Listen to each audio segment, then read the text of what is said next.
जीवन में एक अज्ञात भय ऐसा है जो ज्ञात भी है परंतु है सबसे बड़ा, और वह है मृत्यु का भय। उम्र, मौत और जिंदगी, इन तीनों के मामले में संसारी और साधु का फर्क देखें तो भयमुक्त हुआ जा सकता है। संत कितना जिए यह महत्वपूर्ण नहीं होता, कैसे जिए यह उपयोगी होता है। देह त्यागने के पूर्व बुद्ध ने जो अंतिम वाक्य कहे थे उसे समझा जाना चाहिए। हंद दानी भिक्खवे आमंत्रयामि वो वह धमा संरवारा अपमादीन संपादे था इति। अर्थात हर वस्तु नाशवान है, जीवन का संपादन अप्रमाद के साथ करो। आलस्य के साथ वासना का समावेश हो जाए तो प्रमाद शुरू होता है। बुद्ध ने अपने भिक्षुओं को अपनी अंतिम क्रिया के बारे में भी विस्तार से समझा दिया था। मौत को उन्होंने उत्सव बनाया। भौतिकता की आंधी में आज हम इतने भयभीत हैं कि सांप को तो मार देते हैं और रस्सी से डर जाते हैं। हमारी मौत अवसाद तथा संतों की मृत्यु उपदेश हो जाती है। इसे दिव्य बनाने का प्रयास उम्र के हर पल में और जिंदगी के हर पड़ाव पर सतत करना होगा। कहते हैं जब बुद्ध संसार से गए तो उनकी उम्र 80 वर्ष थी, लेकिन संत समाज मानता है कि वे 40 साल के थे, क्योंकि जब वे 40 वर्ष के थे तब एक पीपल के वृक्ष के नीचे 7 दिन सतत समाधि में रहे और तब ही उन्हें पूर्णिमा के दिन बुद्धत्व प्राप्त हुआ था। उसके बाद वे 40 वर्ष और जीवित रहे। अध्यात्म कहता है उम्र तो उसी को मानेंगे जिन क्षणों में आप स्वयं को जान गए। इसलिए याद रखें, कितना जिए यह संसार का समीकरण है, कैसा जिए यह अध्यात्म का गणित है। लोग वाकिफ हैं मेरी आदतों से, रुतबा कम ही सही पर लाजवाब रखता हूं देर से बनो पर जरूर कुछ बनो। क्योंकि लोग वक्त के साथ खैरियत नहीं हैसियत पूछते हैं। जब थक जाओ तो आराम कर लो, पर हार मत मानो। जब लोग बदल सकते हैं तो किस्मत क्या चीज है। हर चीज उठाई जा सकती है सिवाय गिरी हुई सोच के। गिरगिट माहौल देखकर रंग बदलता है और इंसान मौका देखकर सिर्फ सुकून ढूंढिए। जरूरतें कभी खत्म नहीं होंगी। जीवन में पैसा नहीं व्यवहार कमाओ, क्योंकि शमशान में 4 करोड़ नहीं 4 लोग छोड़ने आएंगे। समुद्र को घमंड था कि वो पूरी दुनिया को डूबा सकता है। इतने में एक तेल की बूंद आई और उस पर तैरकर निकल गई। कुछ गैर ऐसे मिले जो मुझे अपना बना गए, कुछ अपने ऐसे निकले जो गैर का मतलब बता गए। दोनों को शुक्रिया। आंख से गिरे आंसू और नजरों से गिरे लोग कभी नहीं उठा करते। शीशा टूटने के बाद बिखर जाए वो ही बेहतर है, क्योंकि दरारें न जीने देती है और न ही मरने देती है।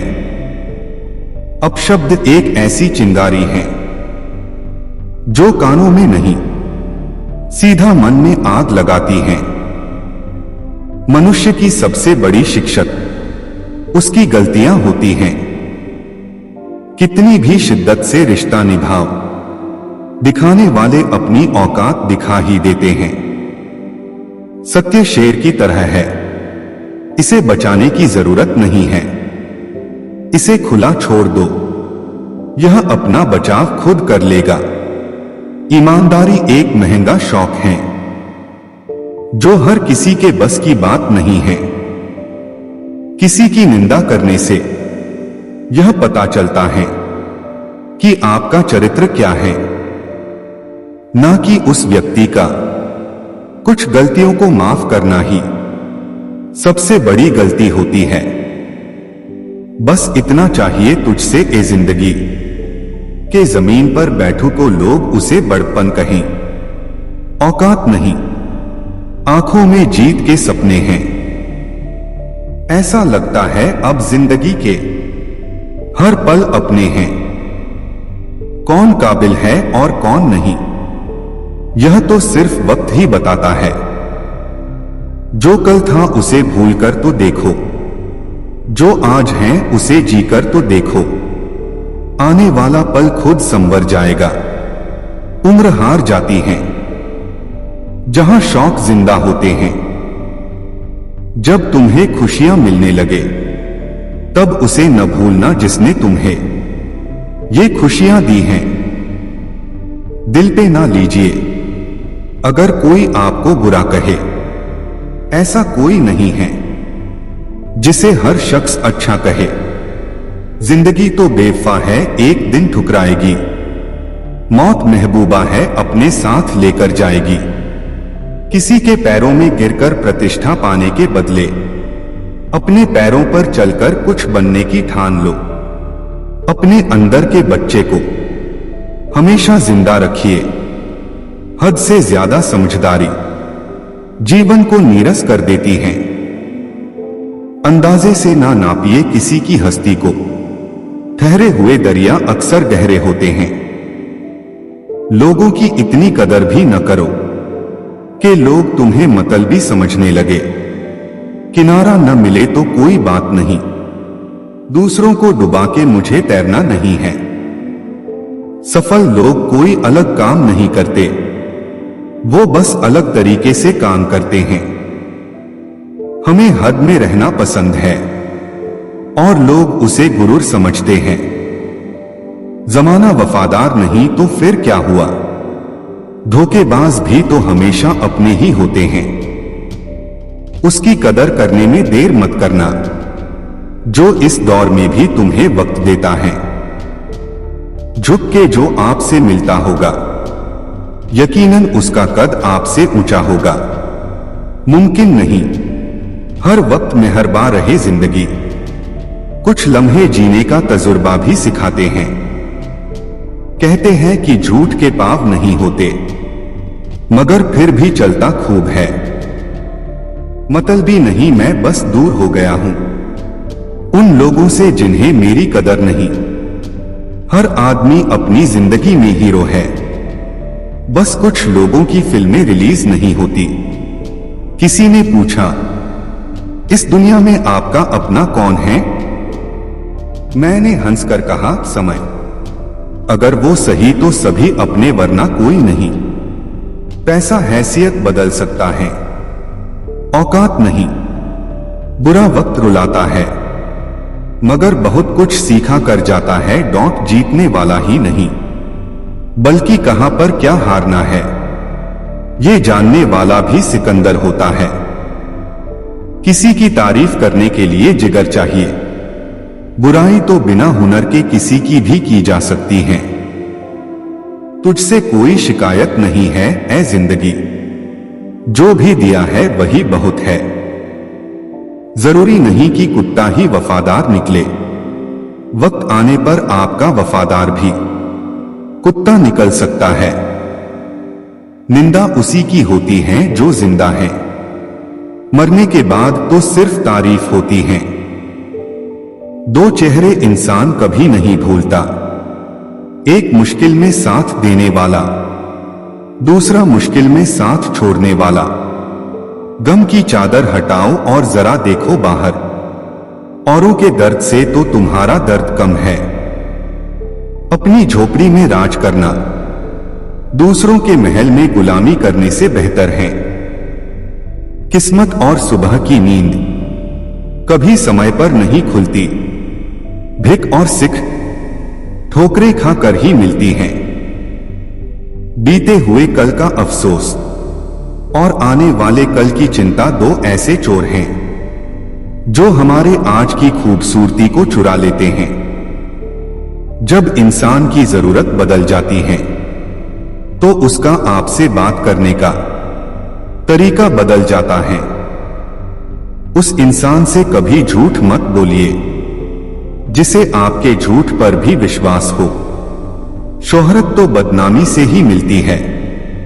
सुना है लोग बदनामी के किस्से कान लगाकर सुनते हैं। ताकत अपने लफ्जों में डालो, आवाज में नहीं, क्योंकि फसल बारिश से उगती है।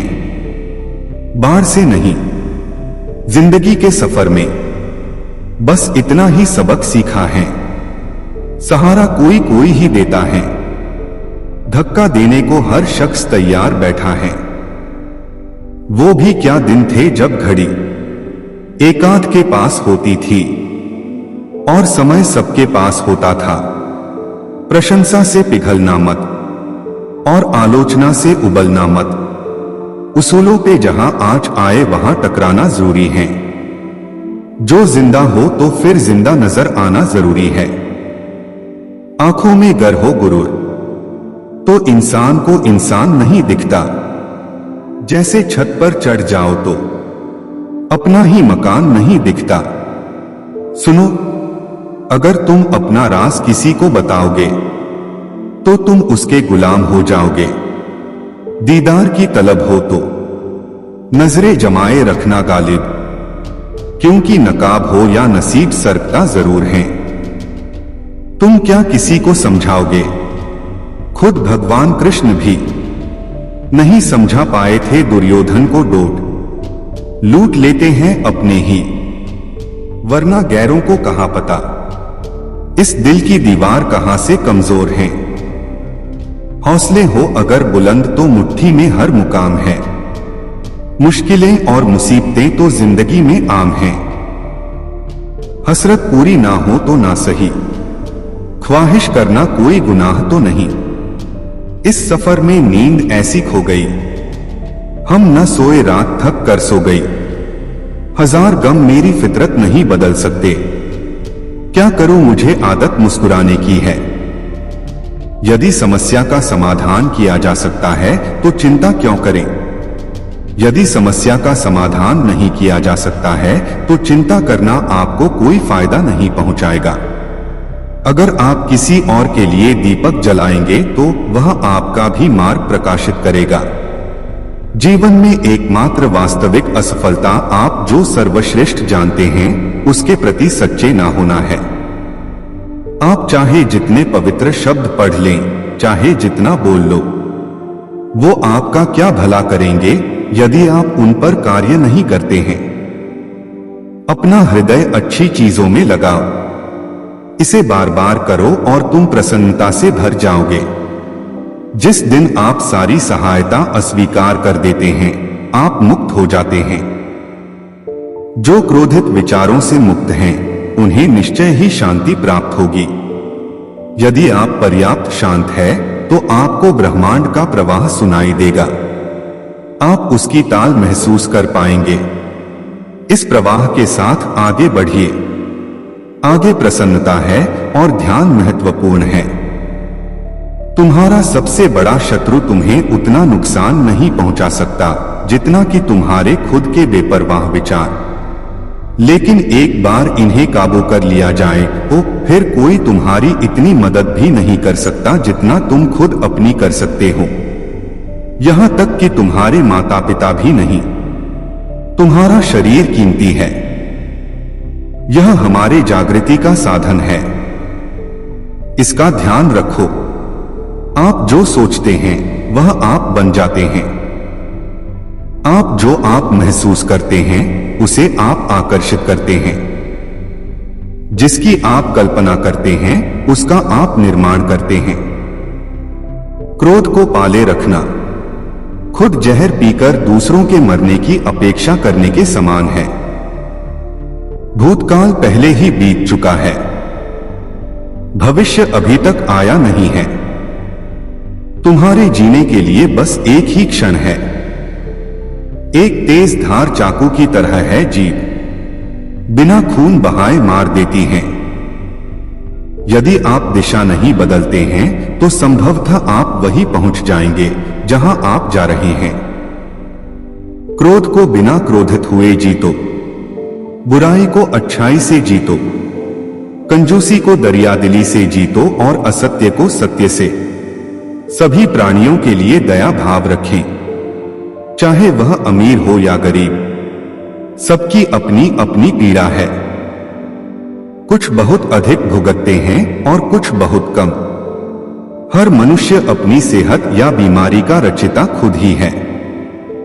एक कुत्ता इसलिए अच्छा नहीं समझा जाता क्योंकि वह अच्छा भौंकता है।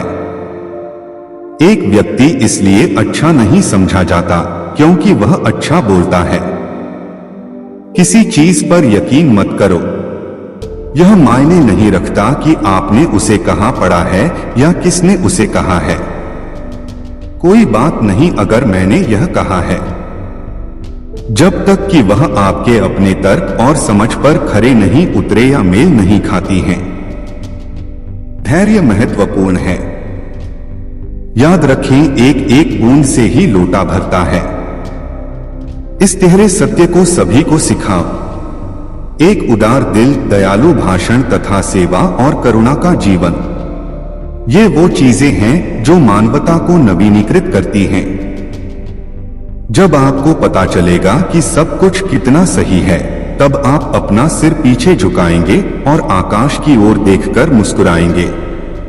एक योजना जिसे विकसित कर क्रियान्वित किया जाता है, वह उस योजना से अच्छी है जो बस एक योजना के रूप में ही मौजूद है। सब कुछ समझने का अर्थ है सबको माफ कर देना। दर्द निश्चित है परंतु दुख वैकल्पिक। जो सोता नहीं है उसके लिए रात लंबी है, जो चलता नहीं है उसके लिए दूरी लंबी है, और जो मूर्ख सच्चा धर्म नहीं जाता उसके लिए जीवन ही लंबा है। प्रसन्नता का कोई मार्ग नहीं है, प्रसन्नता खुद ही मार्ग है। स्वयं पर विजय प्राप्त करना दूसरों पर विजय प्राप्त करने से बड़ा काम है। सच्चा प्रेम समझ से उत्पन्न होता है। पवित्रता अपने आप पर निर्भर करती है। कोई भी दूसरा आपको पवित्र नहीं कर सकता है। जुनून जैसी कोई आग नहीं है। नफरत जैसा कोई दरिंदा नहीं है। मूर्खता जैसा कोई जाल नहीं है। लालच जैसी कोई धार नहीं।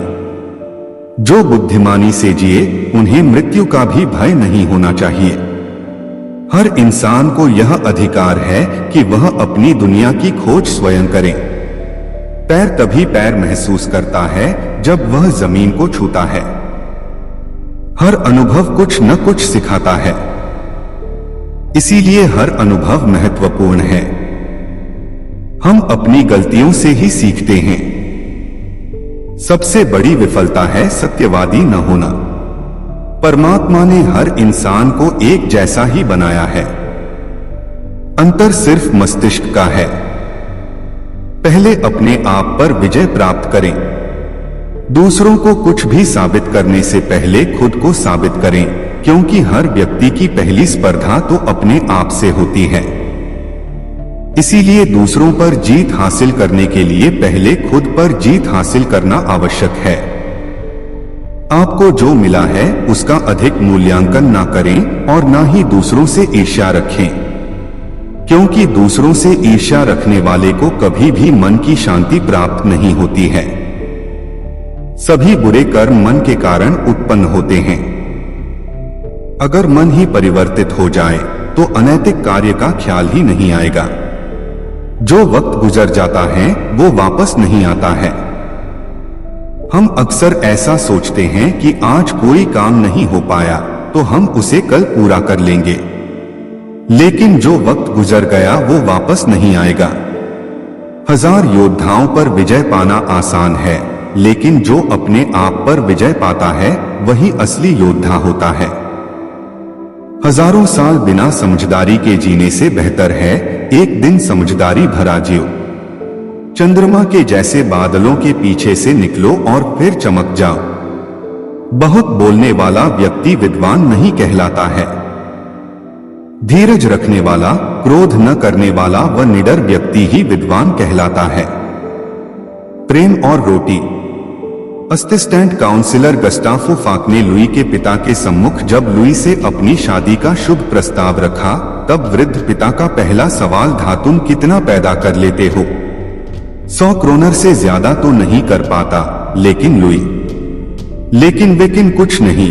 लुई के पिता ने बीच में टोक कर कहा, तुम्हारी आमदनी काफी नहीं है। आह, लेकिन वह मुझे कितना प्यार करती है। मैं भी तो उसे प्राणों से ज्यादा चाहता हूं। हम दोनों एक दूसरे पर कितना विश्वास करते हैं। हो सकता है कुछ भी हो, लेकिन क्या 200 क्रोनर ही तुम्हारी सारी सालाना आमदनी है? हमारी जान पहचान पहले पहल लिडिंगो में हुई थी।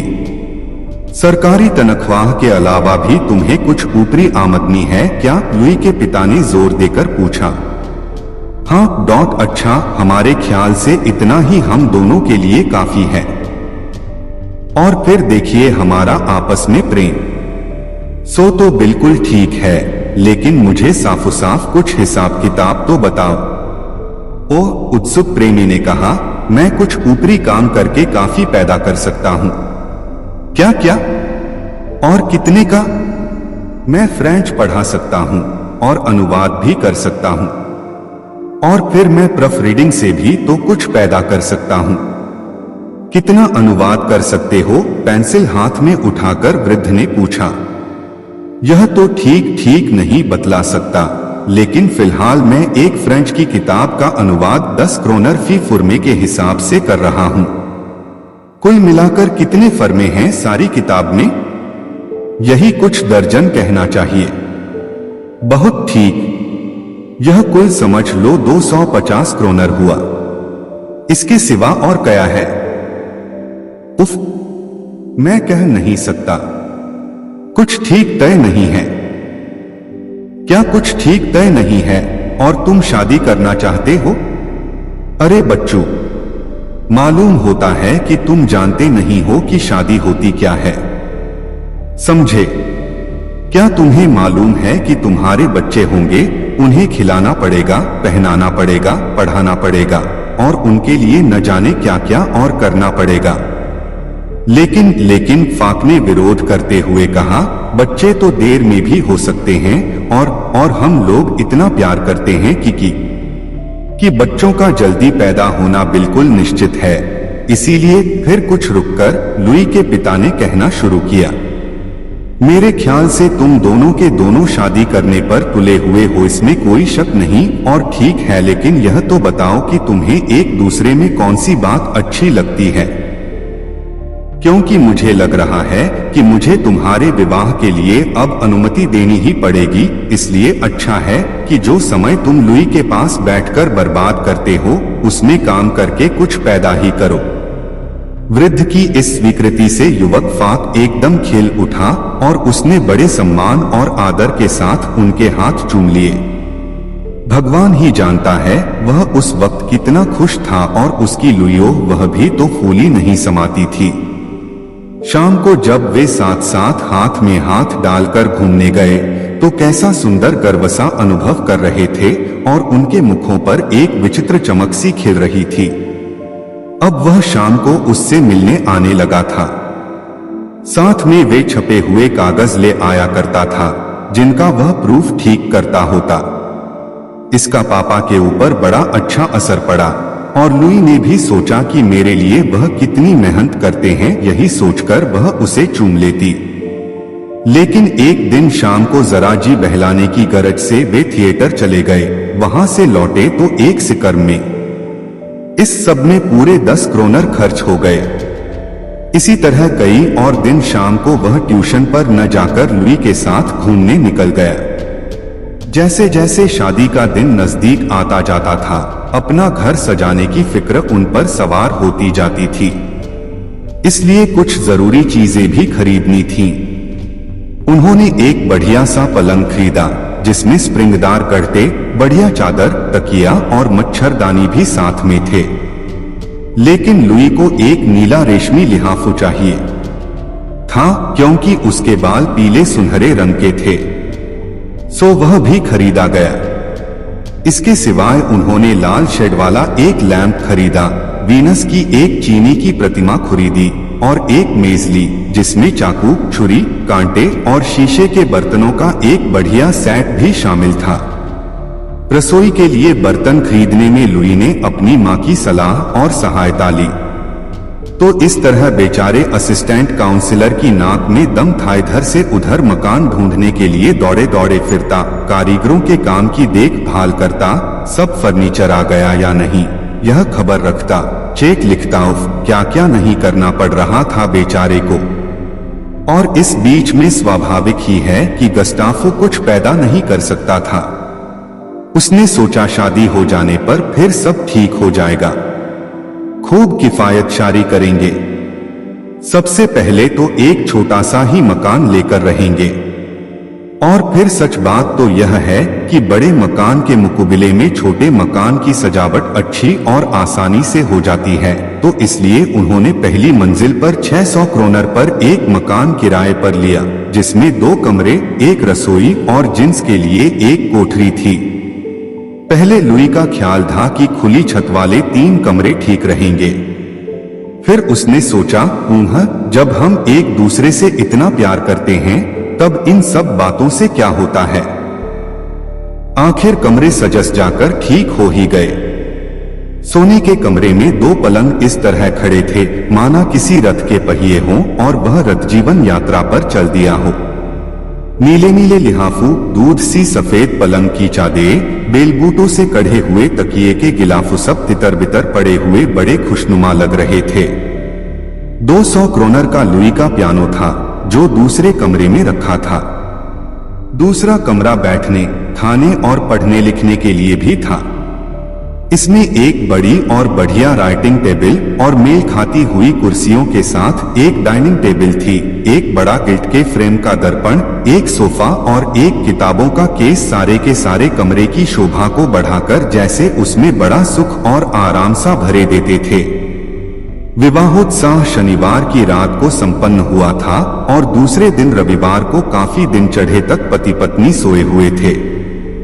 गस्ताफो पहले उठ बैठा, हालांकि सूरज की तेज रोशनी किवाड़ों की संदों में होकर आ रही थी, फिर भी उसने किवाड़ों को खोला नहीं। प्रत्युत लाल शेड वाला लैंप जला दिया, जिसके अरुण प्रकाश में वीनस की चीनी की प्रतिमा एक रहस्यभरी आभा से ज्योतित होकर खिल पड़ी। तृप्त और अलसाई बधू भी पास ही लेटी हुई थी। वह खूब मीठी नींद सोई थी और क्योंकि इतवार का दिन था इसलिए सड़क पर मालस बाप के ठेले और खचड़ों का वह कोलाहल नहीं था जो उसे रोज जगा देता था। और जरा देर बाद ही गिरजे का मधुर घंटा टन टन बजने लगा, मानो पुरुष और नारी के मृदुल मिलन से उत्पन्न सौंदर्य सृष्टि के शुभावसर पर बाजे बजाकर बधाइयां दे रहा हो। लुई ने करवट बदली। गस्ताफो पर्दे के पीछे कपड़े पहनने चला गया, जहां से फिर वह रसोई में खाने की तैयारी के लिए आदेश देने चला गया। तांबे और टीन के नए नए बर्तन ओह कैसे जगमग चमचमा रहे थे, और यह सब उसी का तो था और था उसकी प्यारी पत्नी का। उसने रसोइये से कहा, पास के ही रेस्तरों में जाओ और कह दो कि ठीक वक्त पर 2 जनों के लिए खाना यहाँ भेज दिया जाए। रेस्तरां का मालिक गस्ताफ और लुई के इस विवाह के विषय में पहले से ही जानता था और उसे खाना तैयार करके रखने के लिए आदेश भी 1 दिन पहले ही मिल चुका था। आज वह केवल सूचना पाने की प्रतीक्षा कर रहा था। तत्पश्चात दूल्हा महाशय फिर लौटकर शयनगृह के द्वार पर पहुंचे और धीरे से किवाड़ों को खटका कर कहा, क्या मैं अंदर आ सकता हूं? एक हल्की सी चीख सुनाई पड़ी और फिर भी प्रियतम जरा बस ठहर जाओ। इस बीच में गस्ताफ मेज उठाकर रखता है, उस पर एक सफेद चिट्टा मिर्चपोश डालकर शीशे और चीनी के बर्तन, छुरियां, चाकू और कांटे सब कुछ सजाकर रख देता है। जैसे ही लुई ने कमरे में पदार्पण किया, सूर्य की रजत रश्मियों ने उसके गालों और सुनहरी केशों को चूमकर उसका स्वागत किया। लेकिन वह अब भी थकी हुई थी, इसलिए गस्ताफ ने उसे अपनी भुजाओं में भरकर आराम कुर्सी पर बैठाल दिया और आराम कुर्सी को सरकाकर उसमें पहिए लगे हुए थे टेबल के पास ले गया। फिर थोड़ी सी शराब लुई को चखाई, जिससे वह चैतन्य हो गई। जरा सोचिए तो, अगर उसकी माता को मालूम हो जाए कि मेरी बेटी शराब पीती है तो शादी हो जाने पर तो यह किया जा सकता है। शादी करने का एक यही तो फायदा है कि बहुत सी न करने की बातें करने के लिए मिल जाती हैं। नया पति अपनी नई नई पत्नी की तनिक सी सुविधाओं का, जरा से आरामों का ध्यान रखता है। कितना आनंद आता है इसमें। यह तो ठीक है कि कुमारावस्था में भी मैंने बड़ी बड़ी दावतें खाई थीं, लेकिन उनसे क्या मुझे आनंद मिला था? कुछ भी तो नहीं। इस प्रकार की बातें गस्टाफ बियर के गिलास में ओंठ लगाए सोच रहा था। और यह कुंवारे लोग भी कैसे खोखले दिमाग के होते हैं, कूढ़ मगज। अरे शादी नहीं करना चाहते, यह भी कोई बात है भला? और कितने खुदगरज हैं यह लोग। इन लोगों पर तो मेरे ख्याल से टैक्स लगाना चाहिए, टैक्स जैसे कुत्तों पर लगता है। किंतु लुई अपने विचारों में इतनी कट्टर नहीं है। वह बड़ी सहूलियत और मीठेपन से इस बात को जोर देकर कहती है कि वे बेचारे जो शादी नहीं करते, रहन के काबिल हैं। अगर उनकी हैसियत शादी करने की हो तो वे कुंवारे कभी नहीं रहे। गस्टाफ के दिल में जरा सी कसक है, हाँ, लेकिन सुख कोई धन से ही तो नहीं मिलता। नहीं, लेकिन खैर कोई बात नहीं, थोड़े दिन में ही बहुत सा काम मिल जाएगा और तब फिर सब काम ठीक से चलेगा। और इस समय तो वह बढ़िया बढ़िया खाने खा ही रहा है, मेवे, मिठाइयां और शराब। लुई सशंकित हो उठती है और संकोच से पूछ बैठती है, क्या हम हमेशा ही इस ढंग से रह सकेंगे? और उत्तर में गस्टाफ उसके गिलास में थोड़ी सी शराब और उड़ेल देता, ओह तुम बड़ी पगली हो लुई, बेकार डरती हो। ऐसा दिन रोज रोज नहीं आता मेरी लुई, जीवन बहुत सुंदर है और यदि उसकी इस सुंदरता का उपभोग करने का अवसर मिले तो उसे छोड़ना नहीं चाहिए। शाम को 6 बजते हैं और 2 घोड़ों वाली एक शानदार फिटन उनके दरवाजे पर आकर खड़ी होती है। बात की बात में वे उस पर हवा खाते होते हैं। लुई और गस्टाफ बड़े आराम से सीट का सहारा लेकर बैठते हैं। जब उनके जान पहचान वाले और मित्र उन्हें राह चलते मिल जाते हैं और बड़े ताज्जुब और ईर्ष्या से उनका अभिवादन करते हैं, तब वे बड़ा सुख अनुभव करते हैं। इस असिस्टेंट काउंसिलर के हाथ अच्छा माल लगा है। एक तो बीबी मिली और ऊपर से रुपए वाली, साथ ही वे यह जरूर सोचते होंगे और हम गरीब लोगों को पैदल धूल फांकते चलना पड़ता है। घोड़ा गाड़ी पर चढ़कर चलने में कितना मजा आता होगा। मखमली गद्दोंदार सीटों पर बैठे बैठे चले जाइए, बिना किसी जरा सी भी तकलीफ के, बिना कोई मेहनत किए हुए। सुखी विवाहित जीवन की प्रतीक है यह घोड़ा गाड़ी। तो इस तरह उनका पहला महीना रासरंग, नाचत माशो और दावतों में ही बीता। फिर भी जो समय वे घर पर व्यतीत करते थे वह सबसे अधिक आनंदप्रद होता। रात में लुई को अपने ससुर के घर से लाने में एक अजब तरह का आनंद गस्टा को आता। घर लौटकर वे जो चाहे सो करते, थोड़ा सा कुछ खाना तैयार करते, फिर खा पी कर काफी रात गए तक त्रिपशप लड़ाते। गस्टाफ हमेशा कम खर्च करने के पक्ष में रहता, कम से कम उसका ऐसा ख्याल जरूर था। हालांकि व्यवहार में इस पक्ष के विरुद्ध कार्य करने में उसे कृतई कोई मुसीबत नहीं मालूम पड़ती थी। एक दिन नई दुल्हन और रसोइये ने मिलकर भुनी मछली में उबले हुए आलू मिलाकर तरकारी बनाई, लेकिन वह गस्टाफ को पसंद नहीं आई। जब एक दिन फिर लुई ने वही तरकारी तैयार की, तब उसने बाजार जाकर 1.5 क्रोनर की कुछ बढ़ेरे खरीद ली और सोचा कि मैंने बहुत सस्ता सौदा पटा लिया। लेकिन घर पहुंचा तो लुई ने उल्टी ही बात कही। उसने कहा, तुम ठग आए और फिर शिकार खाना फिजूल खर्ची करना है। फिर लुई ने सोचा कि इतनी छोटी छोटी सी बात के लिए पति से विरोध करने से काम कैसे चल सकता है। कुछ महीनों बाद लुई फाक की तबीयत खराब हो गई, लेकिन बात क्या थी यह किसी की समझ में नहीं आता था। क्या सर्दी लग गई? क्या पीतल या तांबे के बर्तनों में खटाई की कोई चीज भूल से रखने की वजह से जहरीली हो गई होगी और उसे लुई शायद खा गई हो। डॉक्टर को लुई को देखने के लिए बुलाया गया। उसने खूब अच्छी तरह परीक्षा करने के बाद कहा, कुछ भी तो बीमारी नहीं है, और ठट्टा मारकर हंस पड़ा। लेकिन लुई तो बहुत बीमार थी। शायद दीवार के कागज में संख्या आ रही हो और वह हवा में उड़कर उसकी सांसों द्वारा अंदर पेट में पहुंच गई हो। इसलिए गस्टाफो दीवार का कुछ कागज छुड़ाकर एक केमिस्ट के यहाँ ले गया और उसने कहा कि इसका ठीक से बारीक विश्लेषण करो। और केमिस्ट के वैज्ञानिक विश्लेषक ने घोषणा की कि इस कागज में किसी तरह की कोई भी जहरीली चीज नहीं है। लुई की बीमारी कम नहीं हो रही थी। किताबें पढ़ना शुरू की और उसे लुई की बीमारी बुक दंद डॉक्टर लगी। बस उसने अपना इलाज करना शुरू कर दिया।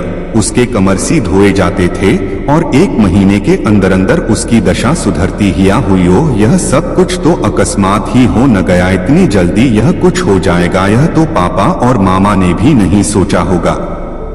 लोग उन्हें क्या खुशी न होगी। और जो बच्चा होगा वह लड़का तो जरूर ही होगा, इसमें भी भला कोई शक हो सकता है।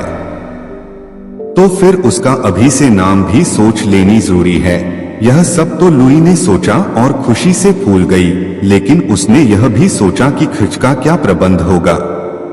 और पति से बोली, देखो जी, तुमने अभी तक अपनी आमदनी बढ़ाने के लिए कोई भी प्रयत्न नहीं किया है और जो कुछ फिलहाल कमा रहे हो उससे तो कृतई अभी भी पूरा नहीं पड़ता। यह ठीक है कि अब तक हम लोग जुरा ठाट बाट से रहते रहे हैं, लेकिन मैं सोचती हूँ कि अब जरा खर्च कम करना होगा और तभी काम ठीक से चल सकता है। दूसरे ही दिन असिस्टेंट काउंसलर साहब अपने एक बैरिस्टर दोस्त के पास प्रॉमिसरी नोट पर रुपया उधार लेने पहुंचा। गस्टाफो ने अपने दोस्त को समझाया कि कितने जरूरी खर्चे उसके सिर पर आ पड़े हैं। हाँ, बैरिस्टर ने मानते हुए कहा, यह तो ठीक है ही। शादी करना और कुटुंब बढ़ाना बड़ा महंगा व्यापार है। मैं तो कभी इस व्यापार में हाथ नहीं डाल सकाए। यह सुनकर आगे और खुशामद करना गस्टाफ की हया ने पसंद नहीं किया। खाली हाथ जब वह घर लौटकर पहुंचा तो खबर मिली कोई 2 अनजान आदमी तुम्हें पूछते थे। नहीं नहीं, वे सैनिकों की तरह हट्टे कट्टे जवान थोड़े ही थे, वे काफी प्रौढ़ व्यक्ति थे।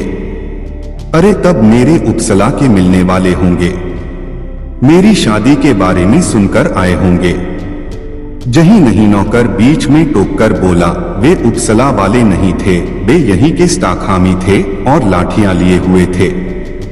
हमारी समझ में तो कुछ आया नहीं, लेकिन वे कह गए हैं कि हम अभी लौटकर आते हैं। गस्टाफ फिर बाजार चला गया और इस बार रसभरी खरीद लाया। घर आकर उछलते हुए बोला, जरा सोचो तो सही लुई, सिर्फ 1.5 क्रोनर में इतनी सारी रसभरी, और तब जब मौसम नहीं है इनका। कैसा बढ़िया सौदा रहा है न? सो तो ठीक है। टके सेर ऊंट बिकता है तो भी महंगा होता है। जब पैसा नहीं होता पास में, बतलाओ न हम क्या इन फिजूल खर्चियों को बर्दाश्त कर सकते हैं। प्रिय, कोई परवाह नहीं है, मैंने कुछ और काम ढूंढ लिया है। लेकिन हमारे ऊपर जो कर्जा है सो कर्जा तो क्या हुआ? मैं और कुछ रुपया लेकर उसे चुकाने का प्रबंध कर रहा हूं। हाँ, लुई ने करुणा प्रदर्शित करते हुए कहा, तो क्या वह एक और नया कर्जा हमारे सर पर नहीं होगा? अगर होता भी है तो क्या हुआ, एक जगह से तो छुटकारा होगा। लेकिन तुम खामखा यह परेशान करने वाली बातें क्यों छेड़ बैठती हो? कैसी बढ़िया रस भरी हैं और इनके ऊपर शैरी का एक गिलास कितना मजा देगा जानती हो। और इतना कहते ही गस्टाफ ने नौकर को हुक्म दिया, जाकर फौरन शैरी की एक बोतल ले आओ, सबसे अच्छी वाली। उस दिन तीसरे पहर को जब लुई सोकर उठी तो उसने फिर कर्ज का सवाल उठाया। उसका ख्याल था कि वह जो कुछ कहने जा रही हैं उससे गस्टाफो नाराज नहीं होगा। नाराज तो वह हो ही नहीं सकता। तब क्या वह घर के लिए कुछ रुपया चाहती थी? लुई ने समझा, पंसारी का रुपया नहीं दिया गया है, गोश्त वाला धमकी देता था और वह फिटन वाला सईस भी कहता है कि हिसाब तय कर लो। बस असिस्टेंट काउंसलर साहब ने फरमाया, सिर्फ इतना ही। अरे तो इनका तो कल ही पाई पाई चुकता कर दूंगा, लेकिन हमें और बात भी तो सोचनी चाहिए। आज शाम को पार्क में घूमने चलोगी ना? लेकिन फिटन पर नहीं चलेंगे, प्राण से ही काम चल सकता है। और शाम आई। वे पार्क गए और एल्हम्ब्रा रेस्तरां में खाना खाया। वहां मजा तो बहुत आया गस्टाफ को, क्योंकि आसपास बैठे हुए अन्य लोग उन लोगों को नए अल्हड़ प्रेमी प्रेमिका समझ रहे थे। लेकिन यह विचार लुई को अच्छा नहीं लगा, और खास तौर से तब जब उसने बिल देखा। बाप रे, इतने में तो हम घर पर बढ़िया खाना खा सकते थे। वह धीरे से चिल्ला भी पड़ी। तो एक के बाद एक करके 8 महीने समाप्त हो गए। 9वां महीना आया। बच्चे के लिए कपड़े चाहिए थे, झूला चाहिए था, और भी न जाने कितनी चीजें चाहिए थीं। खर्च का प्रबंध करने में गस्टाफ को बड़ी बड़ी कठिनाइयों का सामना करना पड़ा। पंसारी और साइस ने उधार देना बंद कर दिया, क्योंकि उनके भी तो बीबी बच्चे हैं जिन्हें खिलाना पिलाना फनाना भी उतना ही जरूरी है जितना गस्टाफो के लिए अपने कुटुंब की अनिवार्य आवश्यकताओं की पूर्ति करना जरूरी है। उफ, कैसी लिप्सा है यह। आखिर वह शुभ दिन भी आ ही गया। पैदा हुई लड़की। उसे पालने के लिए एक नर्स भी रखनी जरूरी थी, और जब वह अपनी उस नवजात पुत्री को गोद में खिलाता होता तो वैसे ही दौड़ दौड़ कर किसी लेनदार की आवाजों और चिल्लाहट को खुशामद से गिड़गिड़ाकर शांत करने लग जाता।